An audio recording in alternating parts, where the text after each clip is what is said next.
You big stupid lizard, watch where you're going!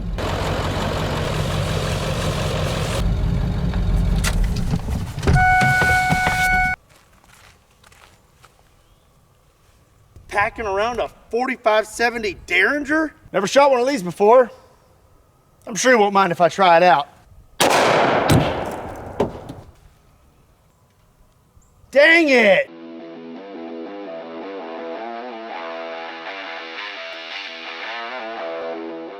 What's up, everybody? My name is Scott and you're watching Kentucky Ballistics, and I am super excited about today's video. If you've watched any videos on my channel, you know that I love big bore handguns. The more ridiculous, the better. And today I have something that's more ridiculous than I think I've ever seen before. This is a 45-70 Derringer. Derringers are tiny little pistols that people carry in their pocket or their boot, and typically they're chambered in, say, 22 Magnum, 9mm, 45, 357 Magnum, but this thing is chambered in 45-70 on the top barrel, and the bottom barrel is 45 Colt or 410 shotgun shells. Here's a 45-70. This is a 300 grain jacketed soft point, and here is a 3-inch 410 shell that is triple-aught buck. Needless to say, I am super excited to try this thing out. I have not shot it yet, so let's go get set up and have some fun.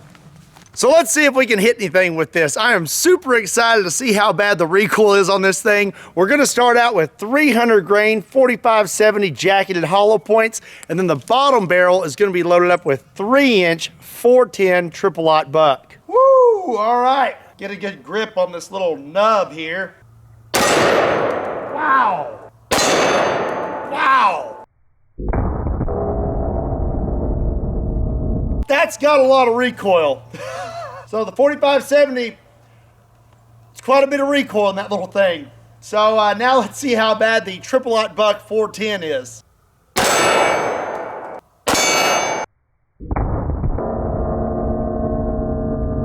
Dang. Okay, so there's where we hit with the 45-70, little piece of lead there on the target. And then looks like we had 1, 2, 3, 4 hits with the triple-aught buck. Okay, so this time I'm gonna shoot 45-70 again, but I'm gonna try a 3-inch 410 slug. Throw that in the bottom, 45-70 up top. Woo!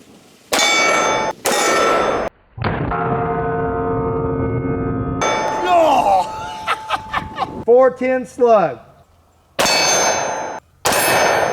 That wasn't bad at all. So with the 45-70, I hit right there. Looks like the 410 hit right there. Those 410 slugs out of pistols, like say the Judge, I remember weren't very accurate. So I'm gonna chalk that up to ammunition and not the gun.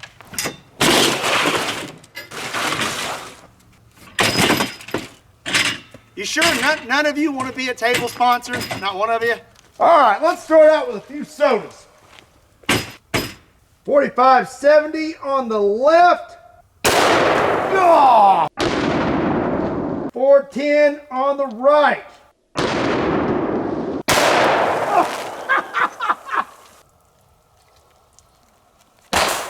Oh my gosh, that was loud. Now let's shoot a few red cabbages.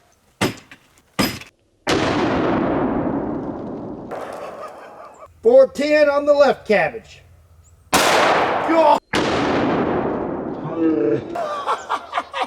Guess what time it is? It's watermelon time!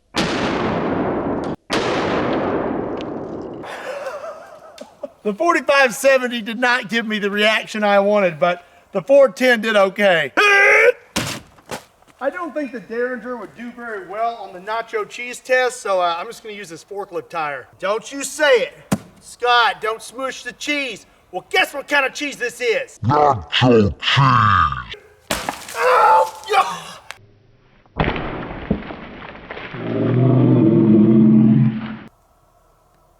Please stand by while I go change my pants. So what I have here is a clear ballistic gel block. This is 10% ballistic gel. It's a 16-inch block sent to us by the fine people over at Clear Ballistics. We're gonna set this thing up and we're gonna see what happens. 45-70 is up first.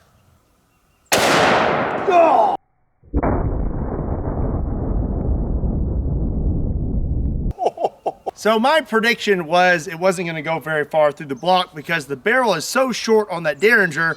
I just didn't see it having much velocity, but I was wrong. We shot through that whole 16-inch block. The thing is, though, is it didn't expand very much. And if you look right here, this is all unburnt gunpowder that sprayed out the front of the gun. And the round zipped right through that block. Kept going. It had lost a lot of energy. Smacked our berm, and then it rolled back over here on the ground. So as you can see, it did not expand at all, and that's because it's not producing enough velocity in the Derringer to actually expand like it should. Instead, it acted like a full metal jacket. Okay, now let's see how the 410 triple-aught buck does.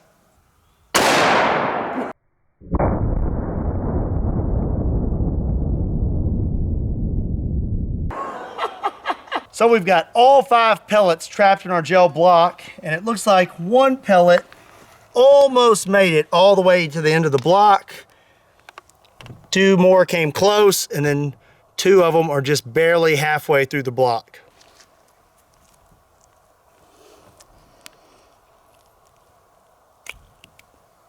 It even flattened out a little bit. All right, that's gonna be it for today's video. I have to say, this American Derringer chambered in 4570 is one of the most ridiculous handguns I've ever fired. I have felt stouter recoil in the past, but what makes this interesting is you only got this little nub to hang on to. Regardless, I had a lot of fun with it. What did you think about it? Let me know in the comment section down below. If you enjoyed today's video, do me a favor and hit that like button. And if you're not subscribed to Kentucky Ballistics, do yourself a favor and hit that subscribe button. Also, be sure and check me out on Patreon, Facebook, Instagram, and Twitter, and be sure to check out Kentucky Ballistics clothing. Links to all those can be found in the description down below or on my website, KentuckyBallistics.com. Again, my name is Scott. Thank you so much for watching Kentucky Ballistics, and I'll see you next time.